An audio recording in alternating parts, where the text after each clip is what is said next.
Good afternoon everyone. मैं रूमा सिंह आज आप सभी के समक्ष सूरदास के पद लेके आई हूँ।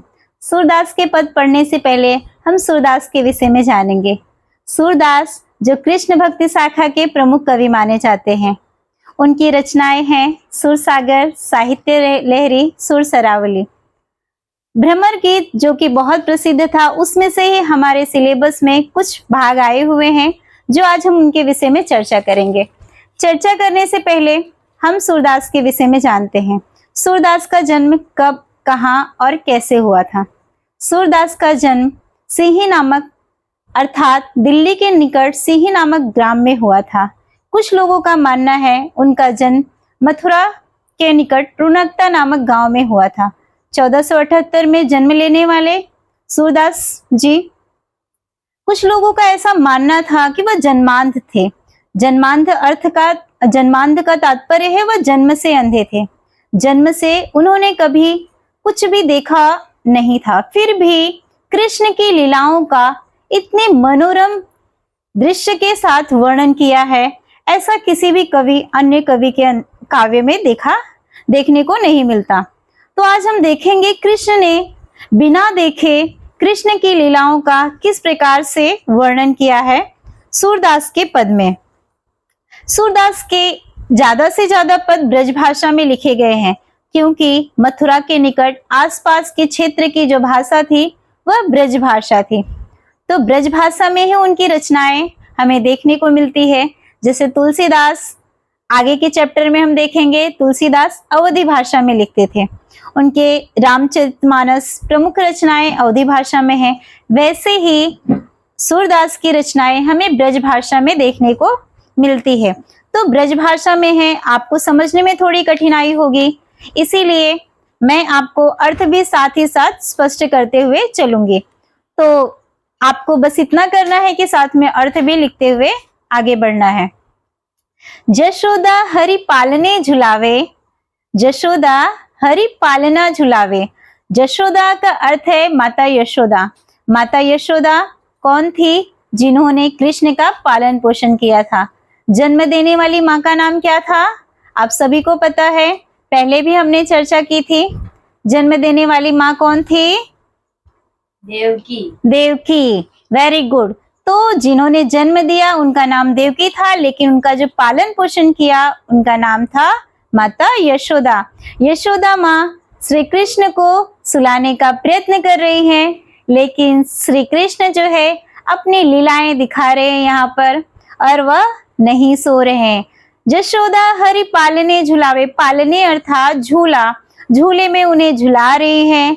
झुलाना का अर्थ है थोड़ा थोड़ा उन्हें अपने गोद में लेके हलरावे दुलरावे, अर्थात कभी उनको थोड़ा हिलाती है, कभी उन्हें प्यार करती है। जैसी आपकी माँ रात को सोते समय जब आप छोटे थे तो आपके बालों में हाथ डाल के सहलाती थी, प्यार करती थी, ठीक उसी प्रकार से यहाँ पर वात्सल्य रस का प्रयोग किया गया है।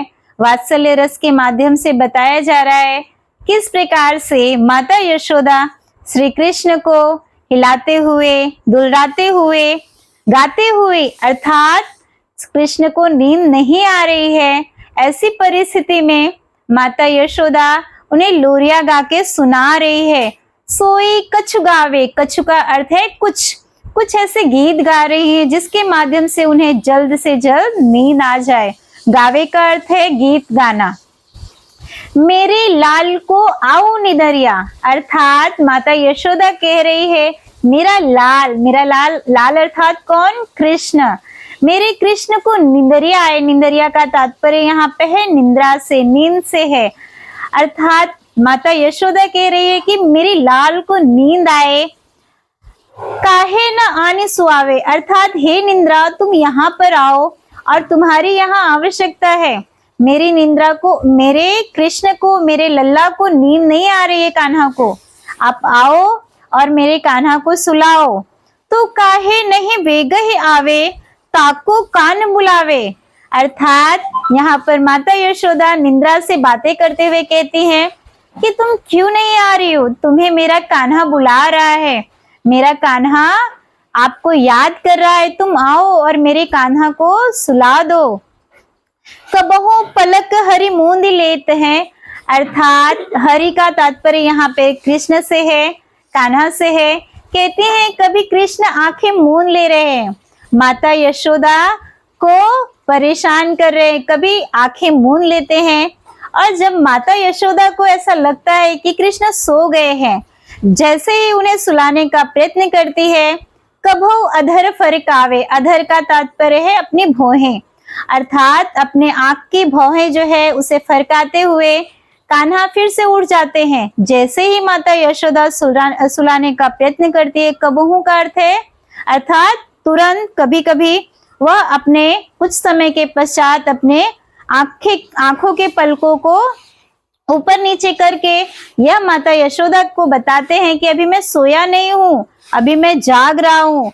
सोवत जाने मौन है के रही, अर्थात माता यशोदा को ऐसा लग रहा है कि श्री कृष्ण सो गए हैं, इसीलिए उन्होंने अपनी लोरी, अपने गीत को विराम दे दिया और उन्हें ऐसा प्रतीत हो रहा है कि कृष्ण अब सो गए हैं।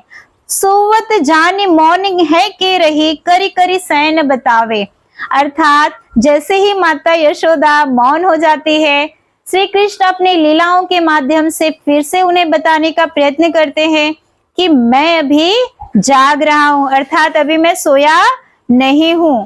यही अंतर अकुलाई उठे हरि, यही अंतर अकुलाई उठे हरि, जसुमती मधुरे गावे, अर्थात फिर से एक बार कान्हा श्री कृष्ण प्रभु हरि उड़ जाते हैं और माता को कहते हैं कि आप जो है लोरिया सुनाते रहो, अभी मुझे निंद्रा नहीं आई है। जो सुख सुर अमर मुनि दुर्लभ, सो नद भामिनी पावे, अर्थात सूरदास जी कहते हैं कि जिस प्रकार का सुख माता यशोदा को इस समय प्राप्त हो रहा है, जिस प्रकार का सुख माता यशोदा को भी प्राप्त हो रहा है, उस प्रकार का सुख पाना जो है असंभव है, अर्थात माता यशोदा इस समय सुख का अनुभव करती हुई दिख रही हैं।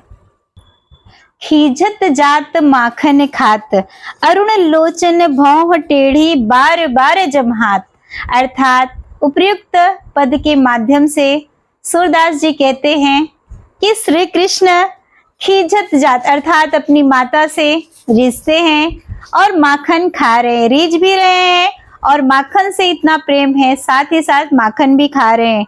अरुण लोचन अर्थात यहाँ पे कृष्ण के सौंदर्य के बारे में बताते हुए सूरदास जी कहते हैं उनके नेत्र जो है लाल लाल दिखाई दे रहे हैं गुस्से के कारण।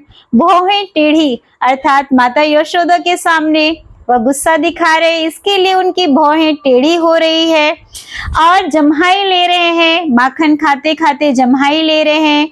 माता यशोदा को अपनी सभी लीलाएं दिखा रहे हैं। यहाँ पर वह कहते हैं कबहू रुंझुन चलत, उन्होंने अपने पैरों में पैजनी पहन रखी है, पैजनी का अर्थ है कि पायल पहन रखा है। कभी कभी वह रुंझुन चलत अर्थात घुटने के बल चल रहे हैं। घुटुरन धूर धूसर गात, धूर धूसर का तात्पर्य यहाँ पर है मिट्टी में सने हुए, अर्थात कृष्ण छोटे से हैं, मिट्टी में सने हुए हैं, उनके पैरों में मिट्टी लगी हुई है। कबहू झुक के अलग खेचत नैन चल भरे लात, अर्थात कभी वह माता यशोदा के पीछे से चोटी खींच रहे हैं, बाल खींच रहे हैं। नैन जल भर जात, और जब ऐसा कर रहे हैं तो माता यशोदा को दुख पहुंचाते पहुंचाते उनकी आंखों में स्वयं आंसू आ जाते हैं।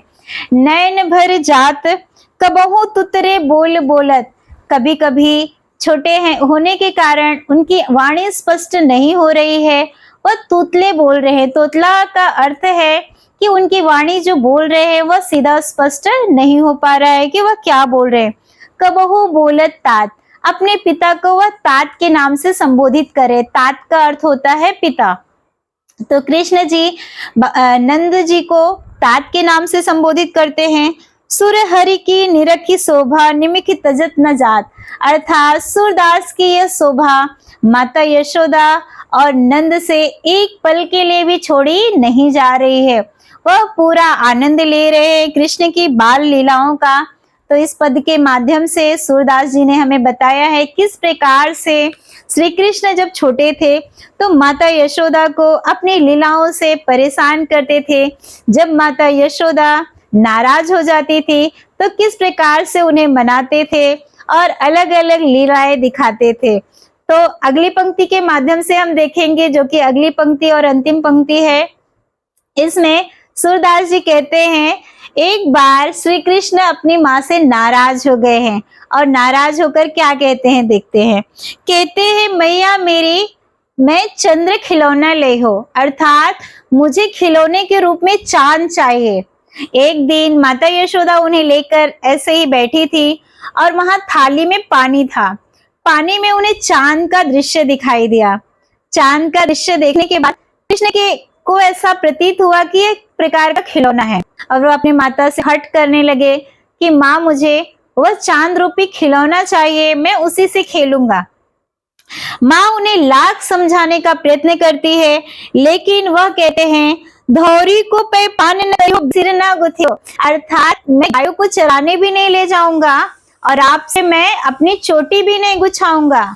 जब तक आप मुझे चंद्र खिलौना लाकर नहीं देती तब तक मैं आपकी एक भी बात नहीं मानूंगा। जैसे अगर आपको कोई भी बात अपने पेरेंट्स से, अपने अभिभावक से मनवानी होती है तो आप क्या करते हैं, जानते हैं कि अगर हम जिद करके बैठ जाएंगे तो किसी ना किसी तरह से हमारे पेरेंट्स जो है हमारी बातें मान लेंगे, अगर वह सही होगा तो। लेकिन अगर वह सही नहीं है तो आपको किसी ना किसी प्रकार से बहला के वहां से आपका ध्यान हटा देते हैं। तो ठीक उसी प्रकार से माता यशोदा ने भी श्री कृष्ण के ध्यान को भटकाते हुए कहा, तीन माल न धरी हो उर पर झुंगली कंठ न ले हो, अर्थात यहाँ पर कृष्ण जी कहते हैं, ना तो मैं आपसे वेणी बंधाऊंगा, ना तो मैं मोतियों की माला पहनूंगा और ना ही तो मैं कण लटकाऊंगा अपने गले में। जय हो लोट अबही धरनी पर तेरे गोंद ना ऐ हो, अर्थात मैं धरती पर अभी लेट जाऊंगा और अपने शरीर पूरी तरह से धूल मिट्टी लगा लूंगा और मैं आपके गोद में कभी भी नहीं आऊंगा। इस प्रकार से श्री कृष्ण माता यशोदा को धमकी रहे हैं। कान लाए कछु कह जो ही नहीं सुने हो, अर्थात यहाँ पर माता यशोदा कृष्ण को समझाते हुए उनकी कान के पास आकर कहती हैं, दाऊ अर्थात बलराम जो उनके बड़े भाई हैं, उनसे कहती हैं कि आओ मैं तुम्हें एक बात बताती हूँ, लेकिन दाऊ को मत कहना कि मैया ने ऐसे कहा है। कहती है, चंदा हो ते अति सुंदर तो ही नवल दुल्हनिया ब्याहो, ब्याहो का यानी ब्याहो का अर्थ है ब्याह करना। माता यशोदा कहती है, तुम्हारे लिए मैं चांद से सुंदर दुल्हन लेके आऊंगी और उसी के साथ तुम्हारा ब्याह करूंगी और ये सारी बातें दाऊ को मत बताना।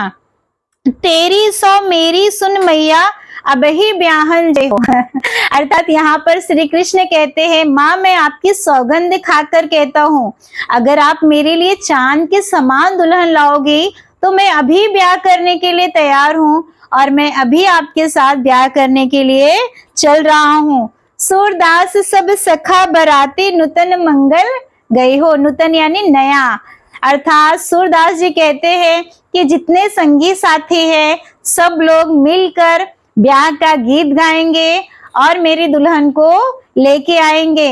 इस प्रकार से रूठे हुए कृष्ण को मनाने के लिए माता यशोदा लाख यत्न करती है। सूरदास ने कृष्ण की बाल लीलाओं का बहुत ही सुंदर और मनोरम तरीके से वर्णन किया है। मुझे आशा है कि आप सभी को सूरदास के पद जिसमें कृष्ण की बाल लीलाओं का वर्णन किया गया है, वात्सल्य रस से भरा हुआ यह काव्य बहुत पसंद आया होगा। धन्यवाद।